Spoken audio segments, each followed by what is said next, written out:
الرحمن الرحیم باب من یجوز دفع الصدقه الیه ومن لا یجوز.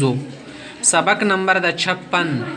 دځنه مصنف رحم الله دا خبره خای چې د زکات چاته ورکول جایز دی او چاته ورکول جایز نه دی. کوم سړی ته زکات ورکول شي او کوم کاسته نشي ورکول دا ټول د دې کې حضرت مصنف سے بالتفصیل خای.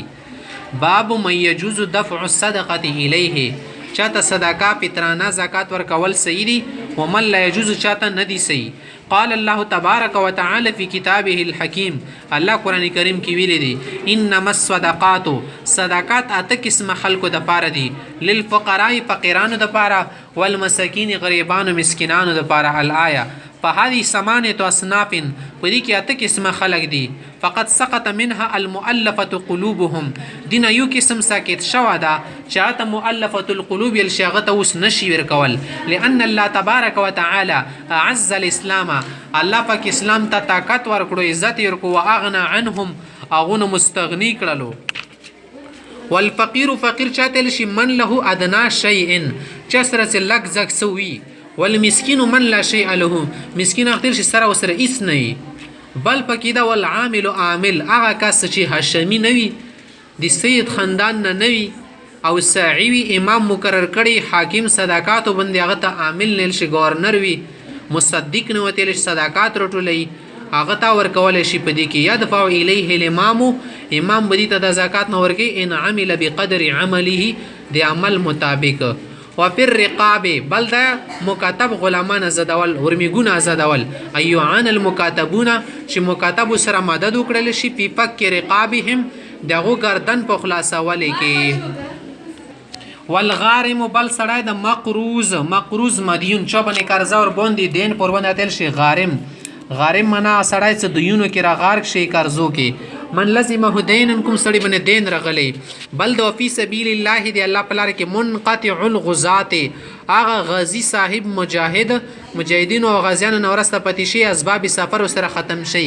بل د وبن السبیل، مسافر سړی په وطن کې خمالدار ده، خدل ته سفر کې وسره هیڅ نه دی پاتې، دي ته زکات ورکول شي. من کان له مال فی وطنه، وطن او علاقې کې خسره مال وی، هو فی مکان آخر لا شیء له فیه، اپ بل ځای کې وی هغه کې وسره هیڅ شنی.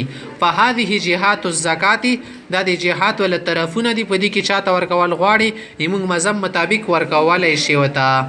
وللمالک، مالک ته اختیار د ایت فعل کل واحد منهم، هاري وته ورکول شي، وکاسته د ورکول وو تیر کې ډیرو تیر کې. وله، او مالک ته جایز د ایقتصر علی صنف واحد، یو قسم تیر کول شي، صرف مسکینونو تیر کې، غزیونو تنیر کې، مکاتب تنیر کې، مسافر تنیر کې. ولا يجوز زکات ورکول جایز نه دی، ایدفع الزکات الی ذمین، ذمی ته ورکې، دا نه د جزم د شیطان. ولا یبنا بها مسجد، مسجد سره نشي جوړول زکات سره، ځکه دي کې تملیک ته تملک نشتا. ولا یکفن بها میت، مړی ته کفن په نشي جوړول. ولا یشتر بها رقبه یعتق، غلام سره نشي خستل آزاد کې، ځکه دي کې خو اسقاط ملک رسی. ولا تدفع الی غنین، غنی سړی ته نشي ورکولای هم د شیطا. ولا يدفع المزکی زکاته، زکاتو بسن کا کسب زکات نه ور کوي، لا به پلار ته مور ته وجده نکتا، وان على فاسر فسسا، ولا الى ولده بچیتا، ولا ولدی ولده المسیتا ان سفل اور بسلون دسا، ولا الى امه مور ته نشور کول، وجداته ان یگانو تا، وان على تر پس پاسسا، ولا الى امراته خپل خزتان شیر کول. ولا تدفع المرأة الى زوجها عند ابي حنيفه رحمه الله، امداسي خزا زکات خپل خوند ته نشیر کول د امام صاحب په مذهب کې. وقال صاحبین الشتات په الیه ورکول شي، خو صحیح خبره ده چې نه شي ورکولند شي. ولا يدفع الى مکاتبه، مکاتب ته بنیر کې، ولا مملوکی خپل غلام ته، ولا مملوک غنی، انداسي غلام د مالدار د غته نشیر کول. ولدی غنین، د مالدار سړي بچی ته نشیر کول، زکانه صغیرن سکله وړو کوي.